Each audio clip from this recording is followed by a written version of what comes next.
Hello students, આપણે last લેક્ચરમાં એક અને વ્યાપ વિધેયના દાખલાઓની આપણે શરૂઆત કરી દીધી હતી. ઓકે, નાવ હજુ પણ આ વસ્તુમાં જસ્ટ કન્ફ્યુઝન હોય, થોડો ડાઉટ હોય તો આજે જસ્ટ એ પણ ક્લિયર કરવાનો પ્રયત્ન કરું છું. એટલે હજુ બતાવું છું અને શક્ય હશે એટલી રીતે હું તમને બતાવીશ. એમાંથી તમને જે રીત અનુકૂળ આવે એ રીત તમે કરી શકો છો, કોઈ પ્રોબ્લેમ નથી. ઓકે, અહીંયા એક એટલે કે જો એફ x2y એટલે કે x પ્રદેશ હોય અને y એ સપ્રદેશ હોય એના માટે તો f ના અંતર્ગત x ના ભિન્ન ઘટકો માટે y માં આપણને ભિન્ન પ્રતિબિંબો મળે તો એ એક વિધેય છે. એનો મતલબ x1 x2 belongs to x પ્રદેશ માટે x1 is not equals to x2 હોય અને એના પરથી જો f of x1 is equals to f of x2 મળે એટલે કે બે ભિન્ન ઘટકો માટે એના પ્રતિબિંબો પણ એટલે પ્રદેશના બે ભિન્ન ઘટકો માટે f ના અંતર્ગત જે y માં પ્રતિબિંબો મળે એ પણ ભિન્ન હોય તો એક છે. પણ અસમાનતા સાથે કામ કરવું થોડું આપણને અટપટું લાગે છે. એટલે આપણે જનરલી સમાનતાનો કન્સેપ્ટ એટલે કે આપણે f x1 is not equals to x2 implies f of x1 is not equals to f of x2 નું આપણે સમાનાર્થી પ્રેરણા એટલે કે ઉલટું લઈએ છીએ. f of x એટલે બે પ્રતિબિંબો સમાન છે, x1 અને x2 ના પ્રતિબિંબો સમાન છે. એના પરથી x1 અને x2 એ ભિન્નની એક જ ઘટક છે એવું આપણે સાબિત કરી દઈએ તો પણ એ એક છે એવું આપણે કહી શકીએ છીએ.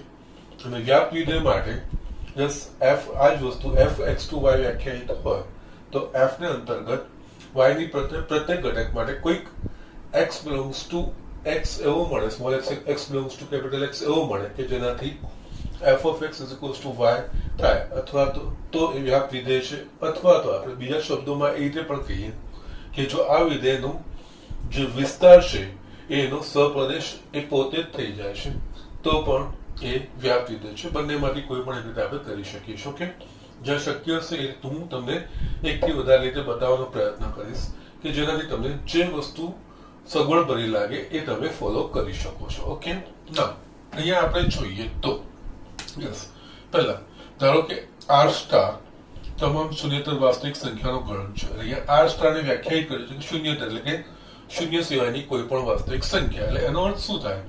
આ તો r સ્ટાર અહીંયા જે વ્યાખ્યાયિત કર્યું છે એના પ્રમાણે શૂન્ય સિવાયની કોઈ પણ વાસ્તવિક સંખ્યા, એનો મતલબ બધી જ વાસ્તવિક સંખ્યાઓ શૂન્ય સિવાયની એ રીતે કહી શકીએ આપણે. બરોબર છે?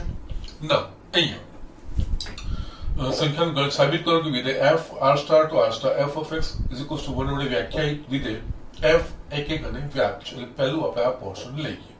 Yes, f of x 1/x જે r સ્ટાર થી r સ્ટાર એટલે કે શૂન્યતર વાસ્તવિક સંખ્યાઓ પરથી શૂન્યતર વાસ્તવિક સંખ્યાઓ પર વ્યાખ્યાયિત છે. ઓકે, અહીંયા f r star to r star f of x is equals to 1/x વડે વ્યાખ્યાયિત છે. ઓકે, અહીંયા પ્રથમ પગથિયું that is એક માટેનું આપણે x1 x2 belongs to પ્રદેશ માટે આપણે f of x1 is equals to f of x2 લઈને એના પર, અને મેં તમને એ પણ કીધું છે જ્યારે પણ f of x બરાબર x ની એક ઘાત વાળું હોય ને તો f of x1 is equals to f of x2 લઈને આપણે બતાવી શકીએ.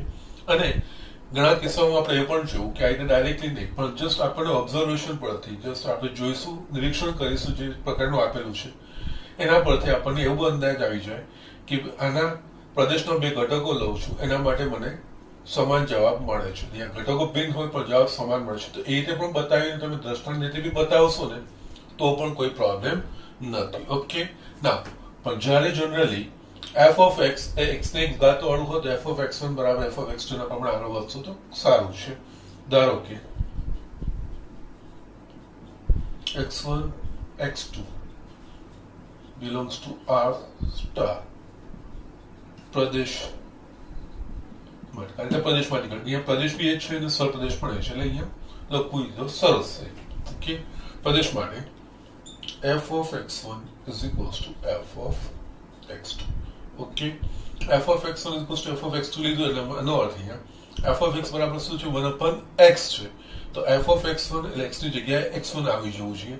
એટલે આના માટે 1/x1 is equals to આ 1/x2 અને બંને શૂન્યતર છે એટલે આ વ્યાખ્યાયિત થાય છે.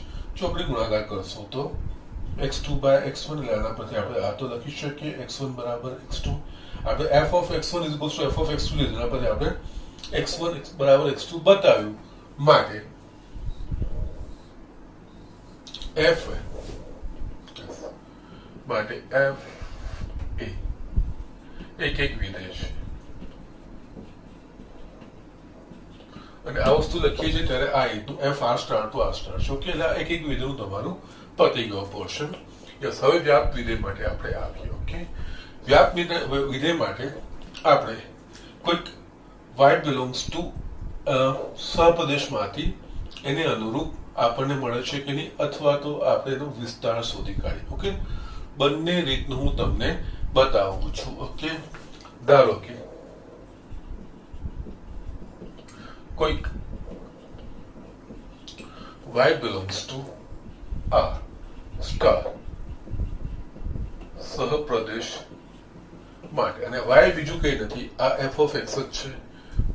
y is equals to f of x is equals to 1 by x છે માટે આના પરથી y is equals to 1 by x લખી શકાશે. નાઉ અહીંયા આપણે x ને કરતા બનાવવાનો હોય અને y કેવું છે તો આપણે લીધું છે શૂન્યતર કોઈક વાસ્તવિક સંખ્યા છે, એટલે જો અહીંયા x ને કરતા બનાવીશું, અહીંયા x is equals to 1 by y મળે છે. જો y એ કોઈક શૂન્યતર વાસ્તવિક સંખ્યા હોય તો એનો વ્યસ્ત બી કોઈક શૂન્યતર વાસ્તવિક સંખ્યા થાય જ, એટલે અહીંયા x પણ કોઈક શૂન્યતર વાસ્તવિક સંખ્યા થાય કે જે belongs to r સ્ટાર થાય. આ વસ્તુ લખીએ.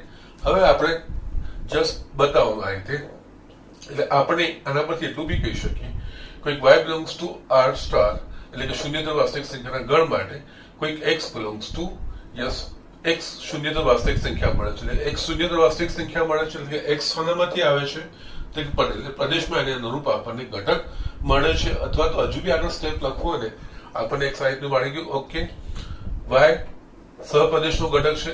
આ સમીકરણ પરથી x જો y એ શૂન્યતર સંખ્યા હોય તો x પણ એને અનુરૂપ કોઈક શૂન્યતર સંખ્યા થાય. હવે f of x is equals to આપણે y બતાવવાનું, એટલે f of x is equals to y બતાવવા માટે f of x બરાબર આપણે શું લીધું 1 by y, એને પણ કોઈક શૂન્યતર વાસ્તવિક સંખ્યાઓ છે, f of 1 by y. Yes, હવે જે આપણું મૂળ સૂત્ર છે f of x is equals to 1 by x પ્રમાણે અહીંયા મેં લખ્યું છે f of 1 by y, એટલે x ની જગ્યાએ શું લખવાનું 1 by y, એટલે આ શું થાય 1 upon 1 by y is equals to y, એટલે f of x is equals to y મળ્યું. એટલે અહીંયા છેલ્લે સ્ટેટમેન્ટ આપણે અહીંયા લખવાનું આ રીતે, અહીંયા કોઈક y belongs to r star સહપ્રદેશ માટે આ આપણે બતાવ્યું છે x belongs to r star પ્રદેશ એવો મળે છે કે જેથી f of x is equals to y થાય છે માટે f એ વ્યાપ્ત વિધેય. આ ક્લાસિકલ મેથડ. અહીંયા સહપ્રદેશમાંથી એને અનુરૂપ પૂર્વ પ્રતિબિંબ, અહીંયા આપણે એક એકમાં પ્રદેશમાંથી સહપ્રદેશ વિશે વાત કરીએ છીએ, જ્યારે વ્યાપમાં સહપ્રદેશમાંથી કોઈ એક ઘટક લઈ લઈએ છીએ, એટલે કોઈ પણ ઘટક લઈએ છીએ એને અનુરૂપ આપણને પ્રદેશમાં એનું પૂર્વ પ્રતિબિંબ અસ્તિત્વ ધરાવે છે, એટલે કે x અસ્તિત્વ ધરાવે છે. અહીંયા શરૂઆત મેં કરી y belongs to r star સહપ્રદેશ, મેં એવું લઈ લીધું, એટલે સમીકરણ પછી y is equals to f of x is equals to 1 by x લખું. એટલે એના પરથી જો x ને કરતા બનાવું છું તો x is equals to y 1 upon y મળ્યું. હવે જો y એ કોઈક શૂન્યતર વાસ્તવિક સંખ્યા છે તો એનો વ્યસ્ત બી કોઈક શૂન્યતર વાસ્તવિક સંખ્યા હોય જ, એટલે x બરાબર 1 by y એ પણ એક કોઈ શૂન્યતર વાસ્તવિક સંખ્યા થાય. એટલે અહીંયા x એ આપણને કોઈક શૂન્યતર વાસ્તવિક સંખ્યા મળી, એના માટે મેં પછી f of x નું લોજિક વાપર્યું, એટલે અહીંયા f of x is equals to x ની જગ્યાએ યસ હવે 1 upon y, અને આ સૂત્ર પ્રમાણે y એટલે f of x y, એટલે આ આખું લોજિક અહીંયા આવી ગયું. y belongs to r સહપ્રદેશ માટે કોઈક x belongs to r star પ્રદેશ એવો મળે છે કે જેનાથી આપણે f of x બરાબર y મેળવી શકીએ છીએ, માટે આ એક વ્યાપ્ત વિધેય છે એવું આપણે લખી શકીએ. આ રીતનું છે. ઓકે, અને વ્યાપ્ત માટે છે ને બીજું બી આપણે હું લખું છું, અથવા બીજી રીતે તમારે જોવું હોય તો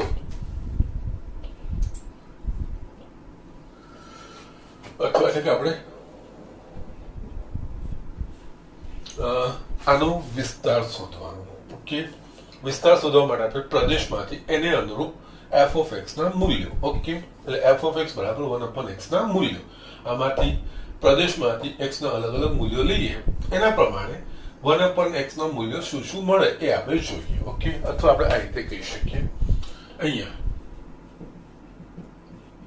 x belongs to r star માટે x એ કોઈ શૂન્યતર વાસ્તવિક સંખ્યા હોય તો એનો વ્યસ્ત પણ કોઈ શૂન્યતર વાસ્તવિક, જો શૂન્ય હોય તો વ્યાખ્યાયિત ના, પણ શૂન્ય સિવાયની કોઈ પણ સંખ્યા માટે ધનનો વ્યસ્ત પણ કોઈ ધન વાસ્તવિક સંખ્યા હશે અને ઋણ સંખ્યાનો કોઈ વ્યસ્ત પણ કોઈ ઋણ વાસ્તવિક સંખ્યા હશે જ. એટલે અહીંયા x belongs to r star હોય તો 1/x belongs to પણ r star થાય. ના, 1/x બરાબર શું છે તો કે 1/x બરાબર બીજું કઈ નથી, f of x છે. એટલે અહીંયા f of x belongs to r star, એટલે કે આ બધા f of x ને અંતર્ગત જે બધી કિંમતો મળે એ કિંમતોનો ગણ એ એનો વિસ્તાર કહેવાય. માટે અહીંયા f નો વિસ્તાર રેન્જ ઓફ f એટલે કે f of x ની બધી સંખ્યાઓ સામાન્ય છે કે r સ્ટાર બરાબર r સ્ટાર એ શું છે તો કે સહપ્રદેશ છે. માટે f વ્યાપ છે. આ રીતે આપણે બતાવી શકીએ. ઓકે, યસ, વ્યાપનો આ રીતના બે લોજિક છે. તમને જે અનુકૂળ આવે તમે એ વસ્તુ લઈ શકો છો, એનો કોઈ જ પ્રોબ્લેમ નથી.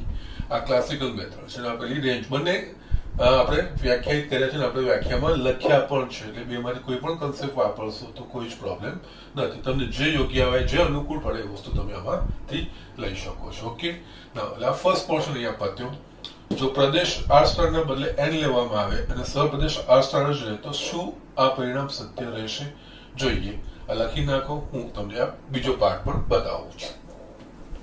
અહીંયા બીજો પાર્ટ, અહીંયા આ બીજા પાર્ટમાં આપણા પાસે શું છે, f. યસ, પ્રદેશ r સ્ટાર ના બદલે n લેવાનો છે, n2 અને સહપ્રદેશ r સ્ટાર જ રાખવાનો છે. n star f of x is equals to 1/x. હવે જે આપણે પ્રદેશના જે ઘટકો પસંદ કરવાના હોય એ પ્રાકૃતિક સંખ્યાઓ, આગળનામાં શું હતું કે શૂન્યતર વાસ્તવિક સંખ્યા એટલે કે શૂન્ય સિવાયની કોઈ પણ વાસ્તવિક સંખ્યા, પણ આ કિસ્સામાં ફક્ત પ્રાકૃતિક સંખ્યા એટલે 1 2 3 4 એવું જ આપણે પસંદ કરવાનું છે. ઓકે, તો અહીંયા આપણે ચકાસીશું. તો યસ, ઓલવેઝ કેરફુલ. x ની એક ઘાત એટલે f of x1 બરાબર f of x2 લેવાનું. એટલે અહીંયા પણ યસ, એક એક માટે જો આપણે ચકાસણી કરવાની હોય તો ધારો કે x1 x2 belongs to n. પ્રદેશ માટે આપણે f of x1 is equals to f of x2 લઈએ. માટે અહીંયા f of x1 એટલે કે 1/x1 થશે અને 1/x2 અને બીજું આ x1 x2 n માંથી એટલે 1 2 3 4 એવા એટલે કે કોઈ પણ ધન પૂર્ણાંક હશે એટલે આ વ્યાખ્યાયિત બંને થશે જ. માટે ચોકડી ગુણાકાર કરીશું તો x2 is equals to x1 માટે x1 is equals to x2 લખ્યું. માટે મળી ગયું f of x1 is equals to f of x લીધું, એના x2 લીધું, એના પરથી આપણે x1 બરાબર x2 આપણે બતાવ્યું છે. માટે f a. યસ, આ કિસ્સામાં આ વસ્તુ, હા, r સ્ટાર ટુ r નહીં, n. અહીંયા f a એક એક વિધેય છે. યસ, પહેલામાં બી એક કઈ વિધેય જ હતું. યસ, હવે અહીંયા આપણે વ્યાપ માટેની વાત કરીએ. ઓકે, વ્યાપ માટે તમે જે ક્લાસિકલ બતાવીએ છીએ y લઈને એના પરથી x છે મળે છે કે નહીં એ વસ્તુ આપણે જોવાની હોય. ઓકે, ધારો કે y belongs to યસ સપ્રદેશ r સ્ટાર સપ્રદેશ માટે યસ આ થશે y is equals to f of x is equals to 1/x. માટે હવે x ને કરતા બનાવવાનું, x is equals to 1/y થાય. હવે આપણને અહીંયા એ ચકાસવાનું, જો y એ કોઈ વાસ્તવિક સંખ્યા હોય તો એને અનુરૂપ 1/y એ x એટલે કે x હવે શાનામાંથી છે, પ્રાકૃતિક સંખ્યા એટલે કે કોઈ પણ આપણે વાસ્તવિક સંખ્યા લઈશું તો એનો વ્યસ્ત એ કોઈ પ્રાકૃતિક સંખ્યા મળે એવું જરૂરી છે કે નહીં એ ચકાસવાનું. જો ના થતું હોય તો વ્યાપ્ત ના થાય, અને જો થતું હોય તો પછી f of x is equals to y એના પ્રમાણે આપણે ચકાસવાનું. કારણ કે સહપ્રદેશને અનુરૂપ એનું પૂર્વ પ્રતિબિંબ પ્રદેશમાં છે કે નહીં. આ કિસ્સામાં પ્રદેશ એ વાસ્તવિક સંખ્યાનો ગણ છે, એટલે અહીંયા y belongs to r star સહપ્રદેશ મેં લીધું, એટલે y મેં કોઈ પણ વાસ્તવિક સંખ્યા લીધી. એના પરથી આ સમીકરણ પ્રમાણે y is equals to f of x is equals to 1 by x, આના પરથી મેં x ને કરતા બનાવ્યું એટલે 1 upon y. હવે મેં કોઈ સહપ્રદેશની કોઈ વાસ્તવિક સંખ્યા લીધી છે, તેનો વ્યસ્ત એ x એ પ્રદેશનો ઘટક. પ્રદેશમાં શું છે કે પ્રાકૃતિક સંખ્યાઓ, એટલે કોઈક y એ કોઈ શૂન્યતર વાસ્તવિક સંખ્યા હોય તો એનો વ્યસ્ત એ પ્રાકૃતિક સંખ્યા થાય કે નહીં એ ચકાવશો. એના માટે અહીંયા જો બતાવું, અહીંયા તો સારું પરિણામ 1 કહો. ઓકે, જો y બરાબર યસ એ શૂન્યતર પ્રાકૃતિક સંખ્યાઓ છે આપણા પાસે, તો y બરાબર 2 yes which is belongs to r star સહ પ્રદેશ માટે 1 પરથી x બરાબર 1/2. ઓકે, હવે x બરાબર 1/2 થાય તો x એ શાનો હોવો જોઈએ ઘટક, તો કે પ્રદેશનો. હવે 1/2 એ n માં છે, તો કે ના. અહીંયા y બરાબર 2 belongs to r સ્ટાર સહપ્રદેશ માટે 1 પરથી x બરાબર 1/2 which is does not belongs to n પ્રદેશ થાય. એટલે આપણને અહીંયા એક સહપ્રદેશનો ઘટક 2 એવો મળે છે કે જેના માટે આને અંતર્ગત x બરાબર એના માટે જે x નું મૂલ્ય આવે છે એ પ્રદેશમાં એનું પૂર્વ પ્રતિબિંબ મળતું નથી, માટે વ્યાપ્ત નથી. માટે f વ્યાપ્ત નથી. હા, જો આ વસ્તુ છે ને આપણને મળી જતી હોત તો કોઈ પ્રોબ્લેમ નતો, પણ આ આપણને પ્રદેશ મળે. એટલે જ હું હંમેશા જયારે વિધેય વ્યાખ્યાયિત થયેલા હોય ત્યારે પ્રદેશ અને સહપ્રદેશ એના પર ધ્યાન રાખવાનું કહેતો હોઉં છું. પ્રદેશ અને સહપ્રદેશ બદલાશે સોરી, એના પ્રમાણે એમની એકની સંગતતા અને વ્યાપનો કન્સેપ્ટ બદલાતો જશે. Okay, so be careful about this thing. આ વસ્તુનું ખાસ ધ્યાન રાખવાનું છે. આપણે વ્યાપક રીતે જોયું છે, અને મેં આગળના દાખલામાં જોયું હતું તો આપણે y કોઈ પણ શૂન્યતર વાસ્તવિક સંખ્યા લઈએ તો વ્યસ્ત બી કોઈ શૂન્યતર વાસ્તવિક સંખ્યા અને એમાં પ્રદેશ શૂન્યતર વાસ્તવિક સંખ્યા હતો તો એ શક્ય બનતું હતું. પણ અહીંયા સહપ્રદેશ એ કોઈ પણ શૂન્યતર વાસ્તવિક સંખ્યા છે, પણ પ્રદેશ એ પ્રાકૃતિક સંખ્યાઓનો ગણ છે. એટલે અહીંયા એના માટે આપણે x ને કરતા બનાવ્યું તો અહીંયા જસ્ટ આપણને ખબર છે કે આ વ્યસ્ત છે 1/y નું કોઈ પણ મૂલ્ય સહપ્રદેશ. અને અહીંયા મેં તમને એ પણ કીધું છે કે કોઈ y એવો શોધી કાઢીને જેના માટે આપણને પૂર્વ પ્રતિબિંબ પ્રદેશમાં નથી મળતું તો પણ તમે કહી શકો કે વ્યાપ્ત નથી. ઓકે, એ જ રીતે આના એ વસ્તુ જે તમને કહેતો હોઉં છું એ વસ્તુ તમારે અહીંયા ઇમ્પ્લિમેન્ટ કરવાની છે. એટલે એના માટે એના પ્રમાણે અહીંયા એક મેં ઘટક લીધો 2 કે જે એક શૂન્યતર વાસ્તવિક સંખ્યામાં હશે જ, પણ એના પ્રમાણે x બરાબર 1/2 મળે છે કે જે પ્રદેશમાં નથી, એટલે કે આ વ્યાપ્ત નથી. ઓકે, અથવા વ્યાપ્ત માટે બીજી પંડિત જે મેં તમને એમનો વિસ્તાર શોધવાનું હું તમને કહેતો હોઉં છું. ઓકે, હવે અહીંયા વિસ્તાર શોધવા માટે એટલે કે પ્રદેશના જેટલા બી શક્ય ઘટકો લઈએ એના માટે આ વિધેય હેઠળ 1/x ના જે પણ મૂલ્યો આવે એ મૂલ્યોનું ગણ એનો વિસ્તાર કહેવાશે. ઓકે, એટલે અહીંયા આપણા પાસે શું છે, x belongs to n માટે એટલે x પ્રદેશનો ઘટક છે, એટલે x belongs to n એટલે કે x ના મૂલ્યો 1 2 3 4. હવે કિંમતો 1 2 3 4 એવું હોય તો એનો વ્યસ્ત શું થાય, તો એનો વ્યસ્ત હંમેશા 1 કરતા નાનો જ રહે, મોટો ના મળે. અને શું થાય બીજું, શૂન્ય પણ ના મળે, શૂન્ય થી મોટો મળે પણ 1 કરતા નાનો મળે. ઓકે, એટલે અહીંયા આના પરથી આ વસ્તુ લખી x belongs to n માટે 0 less than x less than equals to 1. Plus તમે કિંમતો લઈ ચકાસી શકો છો. x બરાબર 1 લેશો તો 1, x બરાબર 2 લેશો તો 1/2, 1/3, 1/4, 1/6, 1/6. આ બધી જ કિંમતો 1 કરતા નાની જ મળશે અને શૂન્ય ક્યારે થશે નહીં. એટલે 1 કરતા નાની પણ શૂન્ય કરતા મોટી. એટલે આના x belongs to n હોય તો સોરી x નહીં 1/x એનો વ્યસ્ત 0 less than 1/x less than equals to 1 sorry A 1/x હવે 1/x બરાબર શું છે f of x માટે અહીં આપણે લખી શકીએ 0 less than f of x less than equals to 1 એનો અર્થ x ની જે બી શક્ય કિંમતો આવશે એને અનુરૂપ f of x નું મૂલ્ય 0 અને 1 ની વચ્ચે આવશે એટલે કે આ થશે આનો વિસ્તાર માટે અહીંયા f નો વિસ્તાર that is range of f is equals to yes આપણે અહીંયા 0 થી 1 આ આપણને મળે અંતરાલના સ્વરૂપમાં ઓકે હવે આ સહપ્રદેશ જેટલો થાય નહીં આ સહપ્રદેશનો ઉપગણ થાય પણ સહપ્રદેશ પોતે ના થાય which is not equals to r star સહપ્રદેશ માટે f વ્યાપ્ત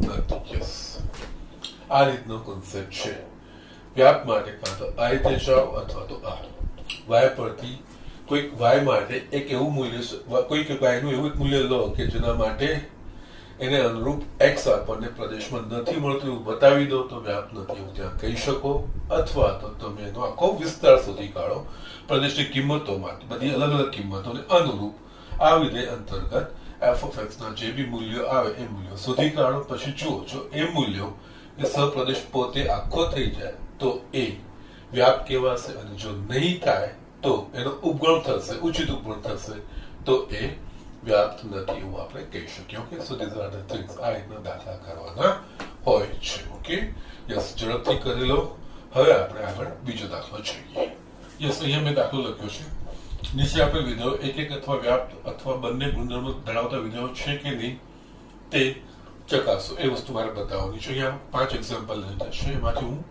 2-3 જે શક્ય છે હું તમને કરાવડાવું છું ઓકે અહીંયા f z to z f of x is equals to x square એ રીતનું છે ઓકે વર્ગ આવે ત્યારે હંમેશા ધ્યાન રાખવાનું તમારે ઓકે અહીંયા z એટલે કે x ના મૂલ્યો આપણે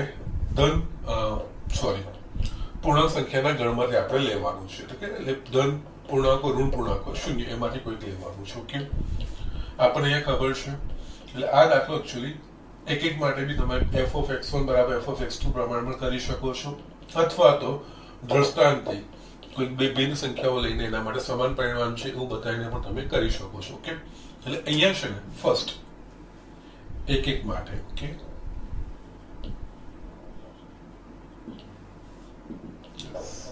યસ આપણને ખબર છે ધન કે ઋણ સંખ્યા હશે તો એનો વર્ગ સમાન થશે સમાન ધન કે ઋણ સંખ્યા મળે સમાન x બરાબર 1 માટે f of 1 is equals to 1 square is equals to 1 તથા x બરાબર 1 માટે f of minus 1 is equals to minus 1 no square is equals to 1 yes અહીંયા x ની આપણે બે ભિન્ન કિંમતો લીધી પણ f of x ની કિંમતો સમાન મળી અહીંયા yes 1 is not equals to minus 1 પરંતુ f of 1 is equals to f of 1 minus 1 મળે છે માટે f એક નથી જો આ બી અલગ મળતા તો આપણને વાંધો નથી પણ યસ આ રીતે યસ એક માટે આપણે બીજી બી રીતે કરી શકીએ છીએ યસ જે આપણે ક્લાસિકલ મેથડ કહેતા હોઈએ છીએ okay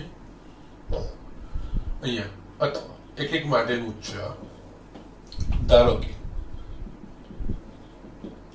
yes x1 x2 belongs to પ્રદેશ એટલે કે z belongs to z પ્રદેશ માટે f of x1 is equals to f of x2 તો જે રીતે વ્યાખ્યાયિત કર્યો છે એના પ્રમાણે f of x1 એટલે આપણે લખી શકીશું અહીંયા x1 નો સ્ક્વેર અને f of x2 એટલે આપણે લખી શકીશું x2 નો સ્ક્વેર યસ આ રીતે ડાયરેક્ટ તમે વર્ગમૂળ કાઢી નાખશો તો વર્ગમૂળ ધન અને ઋણ બંને મળશે પરંતુ અહીંયા એ રીતે ના કરવું હોય બીજી રીત બી અહીંયા છે x1 સ્ક્વેર અને આ બાજુ લઈ આવું છું x2 square is equals to 0 અને અવયવો પડે x1 plus x2 into x1 minus x2 is equals to 0 yes આ બેનો ગુણાકાર 0 છે માટે અહીંયા x1 + x2 0 અથવા તો x1 - x2 બરાબર 0 મળે માટે x1 બરાબર -x2 અથવા x1 બરાબર x2. ઓકે અહીંયા યસ આ તો બરોબર છે f of x1 = f of x આ આવી ગયું પરંતુ આ પણ પરિણામ શક્ય બને છે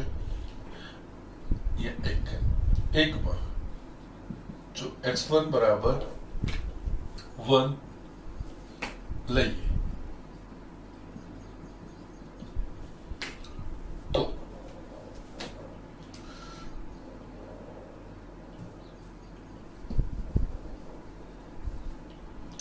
x2 બરાબર 1 લઈએ તો x1 બરાબર 1 મળે અને x બરાબર -1 સોરી x2 બરાબર 1 લઈએ આપણે તો x1 બરાબર -1 મળે અને તેના માટે એટલે આ પરિણામ કોના પરથી આવ્યું છે f of 1 = f of -1 થાય અહીંયા આ બંને ભિન્ન છે પણ બંને આ સમાન મળે છે ઓકે માટે f એક આ રીતે પણ લખી શકાય ઇટ ઇઝ ફાઇન અહીંયા આ x1 = x2 છે તો બરાબર છે તો કે બંનેમાં x1 લઈએ 1 લઈએ તો x2 પણ 1 x2 1 લઈએ તો x1 બી 1 જ મળે તો બરાબર 1 1 છે તો બરાબર છે f of x1 બરાબર f of x2 બરાબર છે પરંતુ અહીંયા આ પરિણામ પરથી x1 બરાબર x2 લઈએ તો x2 બરાબર જો 1 લઈએ તો x1 બરાબર -1 થાય અને આનામાંથી રિવર્સ પ્રોસેસ જઈશું તો આ બંને કિંમતો માટે આ સમાન છે એટલે કે અહીંયા f of 1 બરાબર f of -1 થાય છે ઓકે આ બંને ભિન્ન છે પરંતુ f of x1 બરાબર f of x2 મળે છે માટે આ એક નથી જો ભિન્ન હોય તો આ ભિન્ન મળવા જોઈએ ઓકે આ એકનું બી તમે એક માટે બતાવી શકો છો હવે આપણે વ્યાપ માટે ઓકે વ્યાપ માટે આપણે જોવું હોય તો સેકન્ડ વ્યાપ માટે ઓકે એમાં પણ હું તમને અમુક દાખલામાં બધી વસ્તુમાં બે રીતો બતાવું છું જેનાથી તમને જે અનુકૂળ લાગે એ વસ્તુ તમે કરી શકો છો કાં તો વિસ્તાર શોધી કાઢો અથવા તો y belongs to સપ્રદેશ માટે એને અનુરૂપ x belongs to પ્રદેશ પ્રત્યેક y belongs to સપ્રદેશ માટે x belongs to પ્રદેશ મળે છે એવું બતાવી શકો તો પણ ચાલે નથી બતાવી શકતા તો એ વ્યાપ નથી ઓકે એટલે અહીંયા વ્યાપ માટે ધારો કે y belongs to z સહપ્રદેશ માટે y = f of x = x² થાય માટે અહીંયા y = x². यहाँ करता ऐसे बनाइए એટલે x² = y x2 મૂલ્ય આપણે શોધીશું તો કે y કેવું છે તો z છે ઓકે તો અહીંયા x બરાબર ઓકે વર્ગમૂળમાં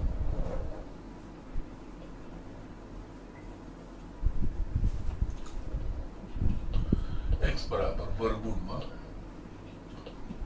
પ્લસ ઓર માઇનસ 5 આપણે લખી શકીએ ના હવે આપણે જોવાનું કે આ શક્ય મળે y જો કોઈ z નો ઘટક હોય તો એના માટે આ સમીકરણ પ્રમાણે x શક્ય બને કે નહીં આપણે y પરથી x ને આ શોધ્યું છે હવે આ y ને કોઈ કેવું કિંમત એક કિંમત માટે બતાવી દઈએ કે આ વસ્તુ શક્ય નથી તો વ્યાપ નથી એટલે અહીંયા એક પરથી જો y = આપણે અહીંયા લઈએ કે જસ્ટ -1 ઓકે તો -1 નું વર્ગમૂળ શક્ય છે કોઈ વાસ્તવિક સંખ્યા છે કારણ કે વાસ્તવિક આપણે એકચ્યુઅલી આપણે આ પૂર્ણાંકોની વાત કરી રહ્યા છીએ તો -1 નું વર્ગમૂળ શક્ય બનશે તો કે નહીં બનશે ઇવન તમને એ પણ થઈ શકે આ બી વસ્તુ છોડો સોરી કારણ કે y આપણે સપ્રદેશમાંથી લેવાનું છે સપ્રદેશ એટલે કે z માંથી z નો કોઈ પણ ઘટક હોવો જ જોઈએ ઓકે અહીંયા એક પરથી જો y બરાબર -1 લઈએ તો તેને અનુરૂપ x belongs to z ન મળે ઓકે, કારણ કે -y નું વર્ગમૂળ શક્ય નથી, માટે અહીંયા f વ્યાપ્ત નથી. આ રીતે તમે બતાવી શકો. ઇવન તમે અહીંયા x y બરાબર 2 પણ લેશો ને તો યસ 2 એટલે વર્ગમૂળમાં પ્લસ ઓર માઇનસ વર્ગમૂળમાં 2. વર્ગમૂળમાં 2 એ z માં છે તો z માં ફક્ત પૂર્ણાંકો આવવા જોઈએ, તો આ પૂર્ણાંક નથી, એ પણ શક્ય નથી. એ રીતે પણ બતાવો તો પણ કોઈ પ્રોબ્લેમ નથી. પણ આ રીતે જસ્ટ કોઈક સહપ્રદેશના એક ઘટક માટે આવું નથી થતું, ત્યાં તમારું વ્યાપ્ત નથી થતું હોવાનું કહી શકો. વ્યાપ માટે બીજી રીત જે મેં તમને વિસ્તાર માટેની કીધી છે. વિસ્તાર એટલે કે અહીંયા x ની આપણે અલગ અલગ કિંમતો લઈએ પ્રદેશમાંથી, તો એને અનુરૂપ f of x બરાબર x2 એટલે કે f of x ની જે પણ મૂલ્યો આવે એ મૂલ્યોનો ગણ એ કહેવાશે એનો વિસ્તાર. એટલે અહીંયા x belongs to, યસ આપણે આ વસ્તુ જોઈએ તો યસ અહીંયા f નો વિસ્તાર એટલે બીજું કંઈ જ નહીં, આના બધા જ પ્રતિબિંબો એટલે z ના જે x ના અલગ અલગ ઘટક લઈએ, x ના ઘટક અહીંયા મૂકીને એના પ્રમાણે જે પ્રતિબિંબો મળે એ. એટલે કે અહીંયા x બરાબર આપણે ધન કે ઋણ પૂર્ણાંક અથવા શૂન્ય એ વસ્તુ લઈ શકીએ.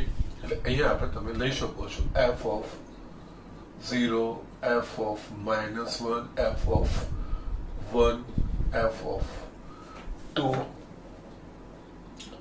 f of -2. આ રીતે તમે કિંમતો લઈ શકો છો. યસ, કઈ કિંમતો મળે? f of 0 તો 0 નો વર્ગ એટલે શૂન્ય મળશે. f of -1 એટલે કે -1 નો વર્ગ એટલે 1 મળશે. f of 1 નો વર્ગ 1, 2 નો વર્ગ 4, -2 નો વર્ગ 4. એ રીતે આપણને અલગ અલગ કિંમતો મળશે. એનો અર્થ અહીંયા આપણને કઈ કિંમતો મળશે? બધા જ પૂર્ણાંકોના વર્ગો એટલે કે આ 0, 1, 4, 9, 16 આવા મળશે. ઓકે, ના આ ગણ એ z કહેવાય કે ના કહેવાય? z ના કહેવાય, પણ z નો ઉપગણ કહેવાય. તો which is not equals to z સહપ્રદેશ માટે f વ્યાપ્ત નથી. આ રીતે પણ દાખલો ગણી શકાય. ઓકે, જસ્ટ એટલે એક માટે અને વ્યાપ માટે બંનેમાંથી કોઈ પણ એક તમે વાપરી શકો છો, જે તમને અનુકૂળ લાગે, જે યોગ્ય લાગે. દ્રષ્ટાંતથી બી તમે જો બતાવી શકો છો તો there is no problem. Okay, so these are the things આ રીતે આપણે કરવાનું છે. ઓકે, જસ્ટ જોઈ લો. આમાં હું બીજો એક દાખલો તમને બતાવું છું. યસ, મેં અહીંયા દાખલો લખ્યો છે બીજો, સેકન્ડ નો ફોર્થ લખ્યો છે. f and 2n f of x is equals to x cube. એક છે કે વ્યાપ, એક કે વ્યાપનો આપણે ચકાસણી કરવાની છે. ઓકે, ના એક અને વ્યાપની ચકાસણી કરવાની છે. આપણે જસ્ટ અહીંયા યસ x ઘન છે તો પણ વાંધો નથી. f of x1 is equals to f of x. અહીંયા ધ્યાન રાખવાનું x એ કોઈ પ્રાકૃતિક સંખ્યા છે. ઓકે, ના એક માટે આપણે અહીંયા ધારો કે x1 x2 belongs to n પ્રદેશ માટે f of x1 is equals to f of x2 મેં લીધું.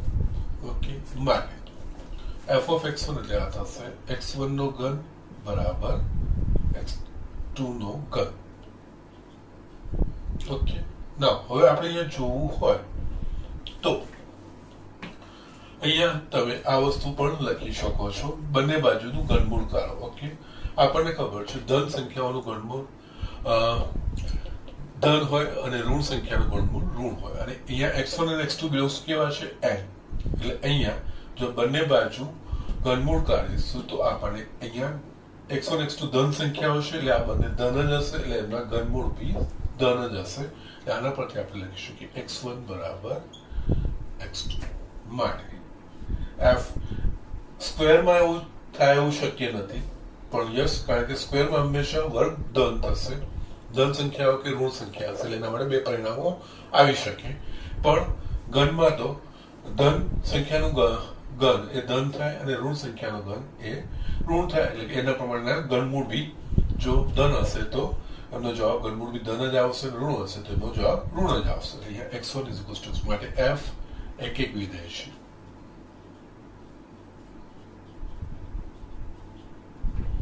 ઓકે, ના અહીંયા વ્યાપ માટે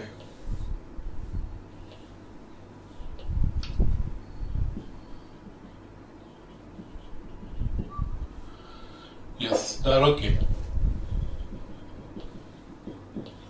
y belongs to સહપ્રદેશ. સહપ્રદેશ શું છે અહીંયા? n. y belongs to n. સહપ્રદેશ માટે જસ આ સૂત્ર જ લેવાનું આપણે. y is equals to f of x is equals to x cube માટે y is equals to x cube.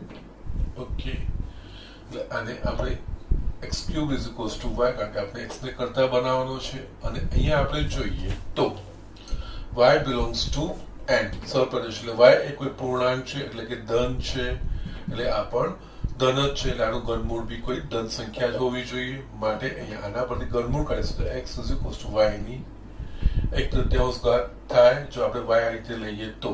હવે y કોઈ લઈએ તો એનું ઘનમૂળ એ x એટલે કે અહીંયા પ્રદેશનો ઘટક મળે કે ના મળે. જો કોઈ એક સહપ્રદેશના ઘટક માટે x એવો મળે કે જે એ પ્રદેશમાં નથી તો એ વ્યાપ્ત નથી એવું આપણે બતાવી દેવાનું. ઓકે, તો અહીંયા x બરાબર y is equals to 1/3 મળે છે.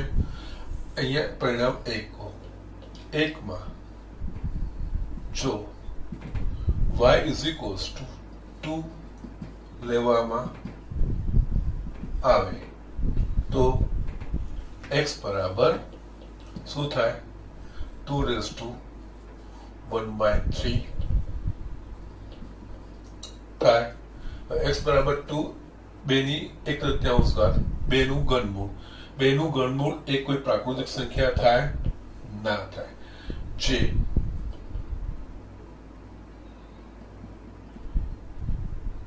જ્યાં x is equals to 2⁻³ does not belongs to n પ્રદેશ. માટે આપણને સહપ્રદેશનો એક ઘટક y એવો મળે છે 2 કે જેના માટે એનું પ્રતિબિંબ x બરાબર 2/3 એ પ્રદેશમાં નથી. માટે f વ્યાપ્ત નથી. આ રીતનું તમે બતાવવાનું. એટલે વ્યાપ્ત માટે સહપ્રદેશમાંથી જસ્ટ અહીંયા આપણે y બરાબર આ વસ્તુ લેતા આવીએ છીએ, એનામાંથી x ને કરતા બનાવવાનો અને પછી કોઈક y સહપ્રદેશના ઘટક મળે તે જે x નું મૂલ્ય મળે એવું x નું મૂલ્ય કોઈ પણ મૂલ્ય લઈશું અને મળી જતું હશે તો કોઈ પ્રોબ્લેમ નથી. પણ કોઈ એક એવું મૂલ્ય સહપ્રદેશનું શોધી કાઢીએ કે જેને અનુરૂપ પૂર્વ પ્રતિબિંબ અહીંયા આપણને મળતું નથી તો એ વ્યાપ્ત નથી એવું કહી દેવાય. ઓકે, સો આ રીતે કરવાનું હોય.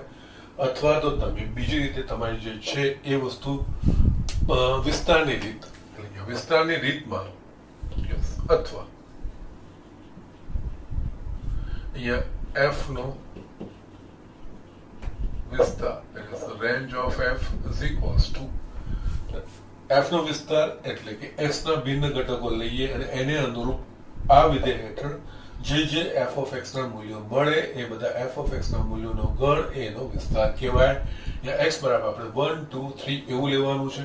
એટલે f of 1 f of 2 f of 3 આ બધા જ એના વિસ્તારના ઘટકો કહેવાશે. એટલે અહીંયા f of 1 f of 2 f of 3 f of 4 like this જશે આગળ. અહીંયા f of 1 આપણને શું મળશે? 1 નો ઘન એટલે કે 1. f of 2 એટલે 2 નો ઘન બરાબર 8 27 64 it is like this. એટલે આવી બધી સંખ્યાઓ મળશે. યસ, વચ્ચેની કોઈ સંખ્યા આવશે અહીંયા તો કે નહીં. હવે આખો જે વિસ્તાર છે એ n થાય કે નહીં તો કે આ n ના થાય, which is not equals to n સહપ્રદેશ માટે f વ્યાપ્ત નથી.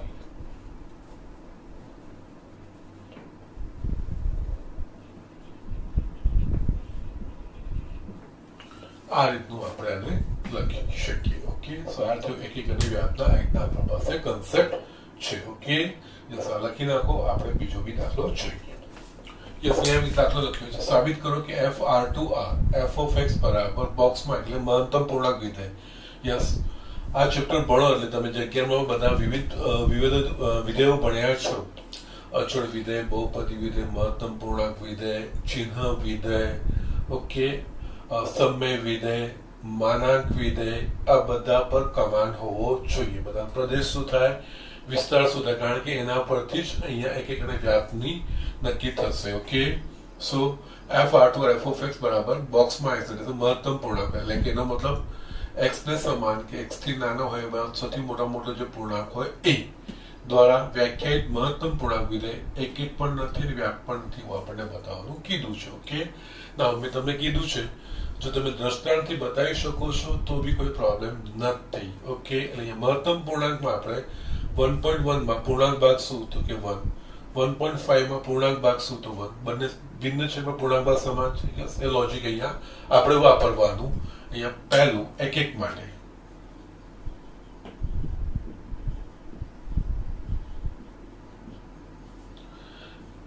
x બરાબર 1.1 માટે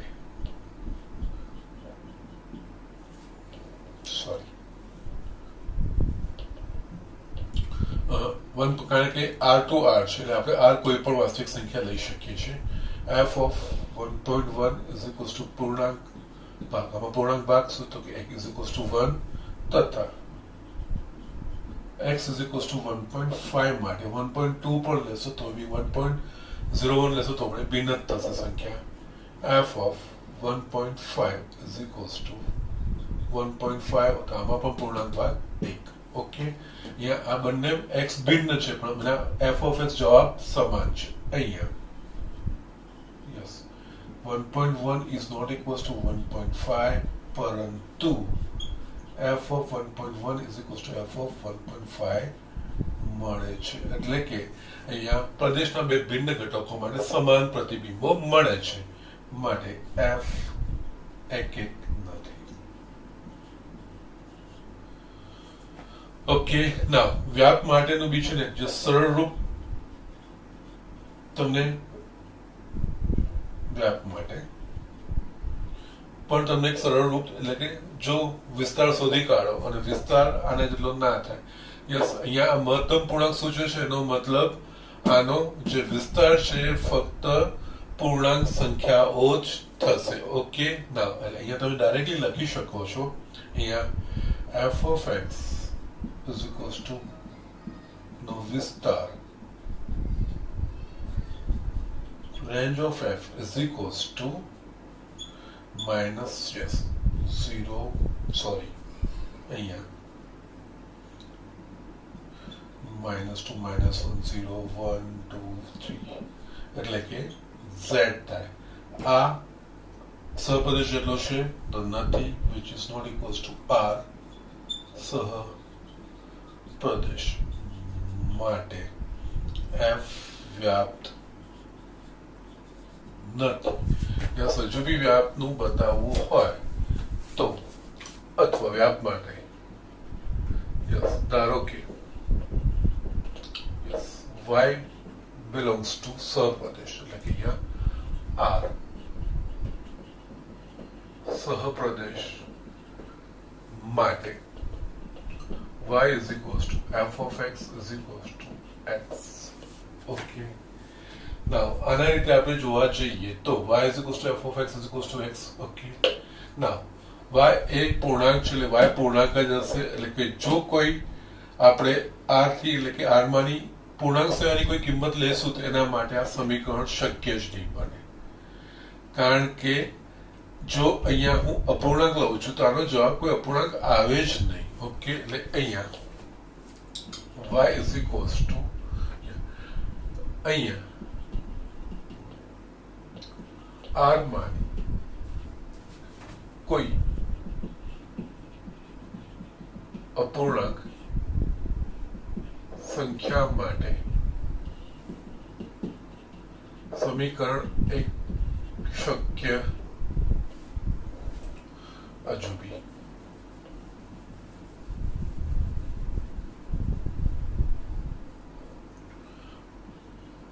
અહીંયા y જો કોઈ અપૂર્ણાંક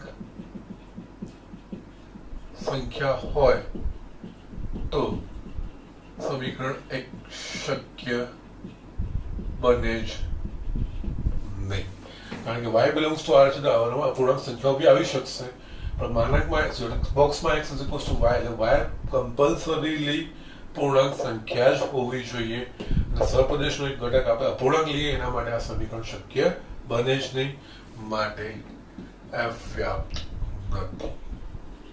કોઈ પણ એક પૂર્ણાંક આપણને મળશે નહીં. આના પ્રદેશમાં આપણે જો આના વિસ્તારમાં જોયું કોઈ પણ અપૂર્ણાંક નથી, બધા જ પૂર્ણાંક સંખ્યાઓ છે. ઓકે, એના માટે આ શક્ય બનશે નહીં. એ રીતે પણ તમે લખી શકો છો. તમને બંનેમાંથી જે અનુકૂળ આવે તમે કરી શકો છો. બોથ આર વેલિડ પ્રોસેસ અને વેલિડ મેથડ છે. તમે બંનેમાંથી કોઈ પણ કરી શકો છો અને કોઈ જ પ્રોબ્લેમ નથી. ઓકે, હજુ પણ આપણે એક એક્ઝામ્પલ જોઈ લઈએ છીએ. યસ, મેં એક એક્ઝામ્પલ લખ્યો છું.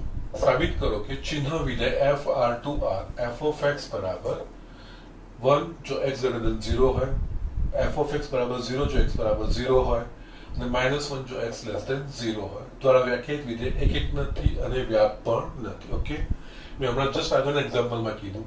આપણે જે અગિયારમાં બધા જ અલગ અલગ વિધેયોના પ્રકારો જોયા હતા. ઓકે, અલગ અલગ ટાઈપના વિધેય જોયા હતા.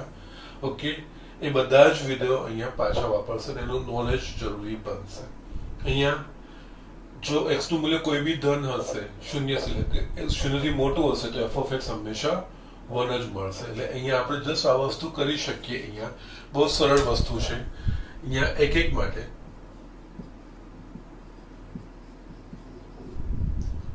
યસ, x બરાબર 1 માટે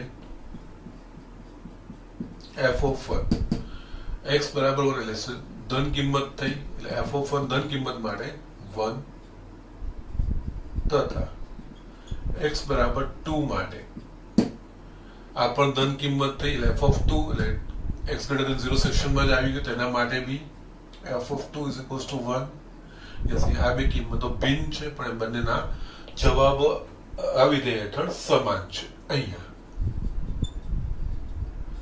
1 is not equals to 2 પરંતુ f of 1 is equals to f of 2 મળે છે માટે f એક નથી. ઓકે, સિમિલરલી વ્યાપ માટે આપણે ચકાસણી કરેલી છે. વ્યાપમાં અહીંયા યસ f of x ના શક્ય જવાબો કયા છે તો ફક્ત 3 જ છે અને આ ક્યાંથી ક્યાં વ્યાખ્યાયિત છે? r to r વ્યાખ્યાયિત છે. ઓકે, એટલે f of x યસ વ્યાપ માટે આ રીતે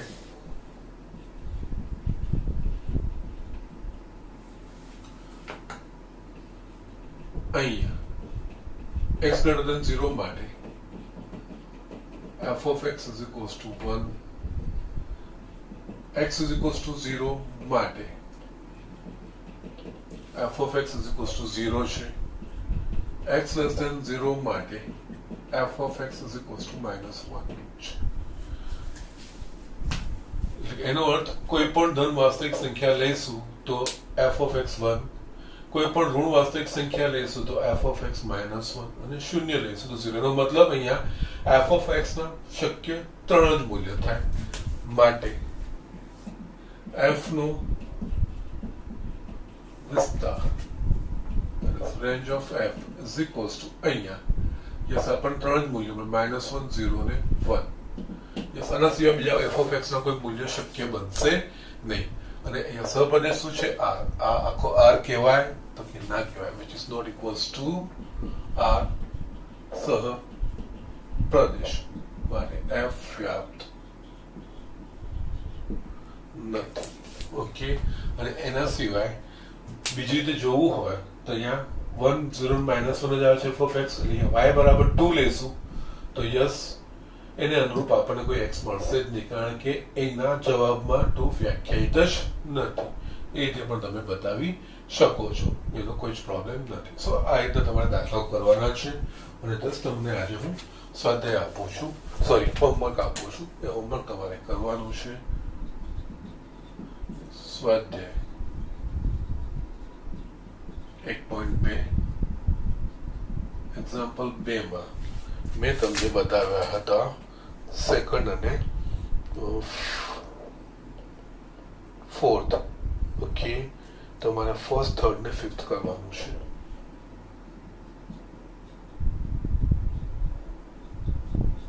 એક્ઝામ્પલ થર્ડ મેં તમને બતાવ્યો છે, ફોર્થ અને સિક્સ્થ.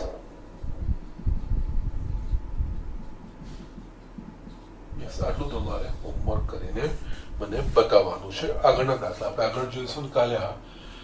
એક એક અને વ્યાપનું આપણે જે ટોપિક છે એ આપણે ફિનિશ કરીશું. ઓકે, આજના લેક્ચર પૂરતું આપણે. ઓકે, આમાં પ્રેક્ટિસની જરૂર છે, એમાં ખાસ ધ્યાન રાખજો. ઓકે.